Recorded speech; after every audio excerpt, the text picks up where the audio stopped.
त्रिपाठी जी, उपाध्यक्ष राज्य महिला आयोग श्रीमती चारू चौधरी जी,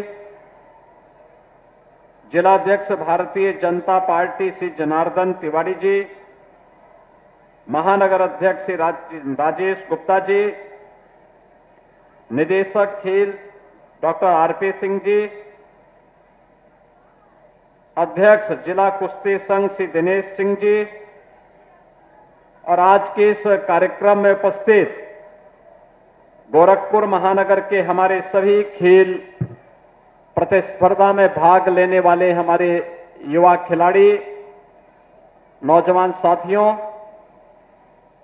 मैं सबसे पहले विधायक खेलकूद प्रतियोगिता के इस पूरे आयोजन में प्रतिभाग करने वाले उन सभी खिलाड़ियों को हृदय से अभिनंदन करता हूं जिन्होंने इस भीषण शीतलहरी में इस पूरे आयोजन में प्रतिभाग किया है। और मुझे बहुत अच्छा लगा कि 5 खेलों को कबड्डी, कुश्ती, वॉलीबॉल, एथलेटिक्स और जूडो को सब जूनियर, जूनियर और सीनियर श्रेणियों में बालक और बालिकाओं के वर्ग में इन प्रतियोगिताओं को गोरखपुर नगर विधानसभा क्षेत्र में आयोजित किया है। इस पूरी प्रतियोगिता में प्रत्यक्ष रूप से 1000 खिलाड़ी और अप्रत्यक्ष रूप से 10,000 से अधिक खिलाड़ियों ने प्रतिभाग करके इस आयोजन को एक नई ऊंचाई देने का काम किया है। और इसलिए आज जब समापन पे इन 2 प्रतियोगिताओं को मैंने स्वयं देखा है, कुश्ती की प्रतियोगिता फाइनल में शुभम यादव और अनुराग यादव के बीच में कितनी जोरदार कुश्ती थी। यानी इस भीषण शीतलहरी में कुश्ती वहां हो रही थी और पसीना रवि किशन को यहां मंच पे हो रहा था। ऐसे ही कबड्डी प्रतियोगिता में मैं देख रहा था, रीजनल स्पोर्ट्स स्टेडियम और नीना थापा के बीच में कितनी अच्छी प्रतिस्पर्धा चल रही थी। ये खेल कूद ही है जो सम और विषम परिस्थितियों में मनोरंजन भी करता है, हमें शारीरिक, मानसिक और बौद्धिक रूप से चुस्त दुरुस्त बनाने में भी जिसकी बड़ी भूमिका होती है। और उसी भूमिका के कारण आप सोचो, ये हजारों लोग यहां पर बैठे हुए हैं, सब बच्चे बैठे हैं। भीषण शीतलहरी को देखते हुए हमने 1 तारीख तक स्कूल बंद कर दिए, 12वीं तक के स्कूल बंद कर दिए। लेकिन मैं जब इन बच्चों का उत्साह देख रहा था यहां पे, तो ये उत्साह देखते हुए बन रहा था कि देखो खेलकूद ने सारी ठंड को दूर कर दिया है।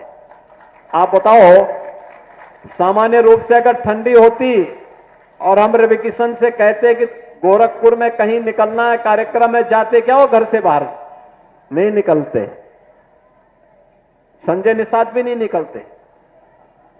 वो तो दोनों की जोड़ी आज मिल गई, कहीं खाने पे मिले होंगे तो वहीं से दोनों साथ साथ चले आए। लेकिन यहां आकर के उनकी ठंड भी आपके खेल प्रतियोगिता को देख करके गायब हो गई और मुझे बहुत अच्छा लगा। लेकिन अगली बार से ये प्रतियोगिता पहले नगरीय क्षेत्र में हम 2 स्तर पर करेंगे, स्कूल स्तर पर भी और वार्ड स्तर पर भी। स्कूली बच्चों के लिए, चाहे वह बेसिक के हों, माध्यमिक के हों या उच्च शिक्षा के या विश्वविद्यालय के, इनकी 3 चरणों में 3 प्रकार की प्रतियोगिताएं, बालक और बालिकाओं में अलग अलग खेल की प्रतियोगिताओं को तो हम संपन्न करेंगे ही, संपन्न करने के साथ वार्ड स्तर पर भी कामकाजी लोगों के लिए और जो अवकाश प्राप्त हो चुके हैं उनके लिए भी कुछ खेल की प्रतियोगिताओं को हम आयोजित करेंगे। पहले वार्ड स्तर पर, फिर महानगर के 4 से 6 अलग अलग छोटे छोटे उपनगर नगर बना करके उस स्तर पर, और फिर महानगर स्तर पर इस पूरी प्रतियोगिता को हम आयोजित करेंगे। और उन सभी प्रतिभागी खिलाड़ियों को और पुरस्कार प्राप्त करने वाले खिलाड़ियों को फिर बड़े समारोह में उन्हें सम्मानित करने का काम भी किया जाएगा। ऐसे ही गोरखपुर में सांस्कृतिक कार्यक्रम के लिए भी हम लोगों ने कहा है कि जनवरी प्रथम सप्ताह में प्रतियोगिता होगी, जिसमें कला की अलग अलग विधाओं के बारे में, गायन है, वादन है, नृत्य है, नाट्य है, इन सब की प्रतियोगिताएं आयोजित होंगी। और 11 से 13 जनवरी को जब गोरखपुर महोत्सव के आयोजन होंगे, तो मुख्य महोत्सव के कार्यक्रम में जो प्रतिभागी सर्वोच्च अंक प्राप्त करेंगे गायन, वादन, नृत्य, नाट्य में, उन्हें वहां पर सम्मानित करने का काम भी गोरखपुर महोत्सव के उस आयोजन में करेंगे। बहनों और भाइयों, आज खेल और खेलकूद की प्रतियोगिता के बारे में पिछले 11 वर्ष के अंदर भारी परिवर्तन हुआ है। कबड्डी हो, हॉकी, बैडमिंटन, एथलेटिक्स, इन सब के लिए पूरी दुनिया आपकी तरफ आंखें लगा करके देखती है।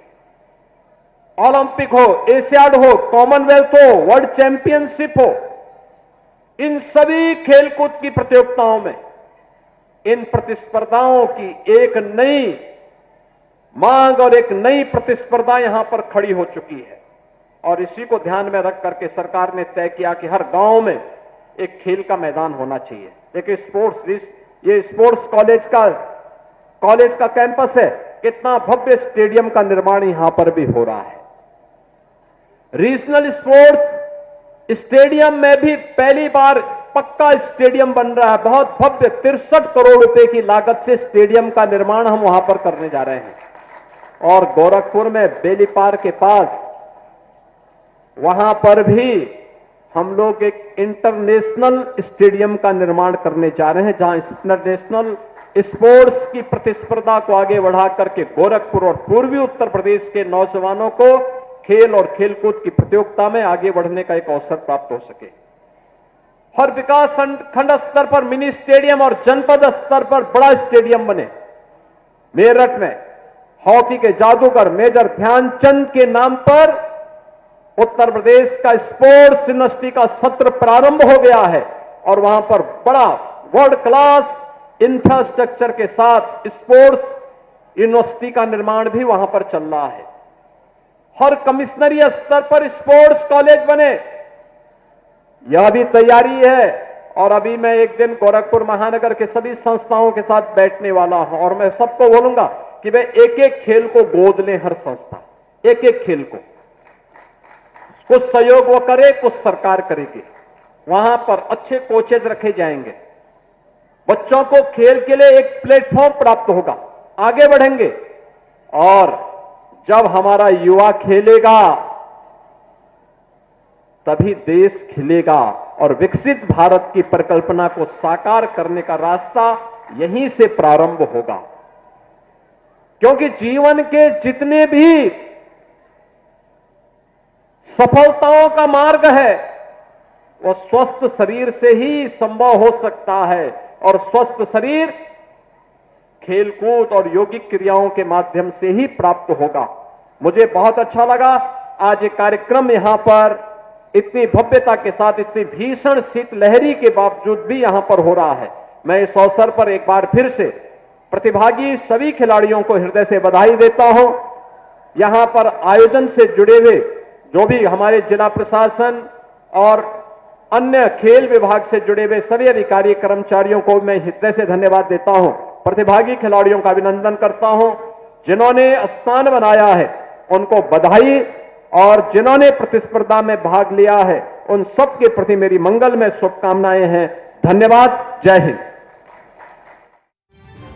तो के समापन पर सीएम योगी का संबोधन इस दौरान, और आपको बता दें कि इस दौरान खेल के लिए प्रतिस्पर्धा तैयार हो चुकी है। सीएम योगी आदित्यनाथ ने संबोधन के दौरान तमाम बातों का जिक्र किया।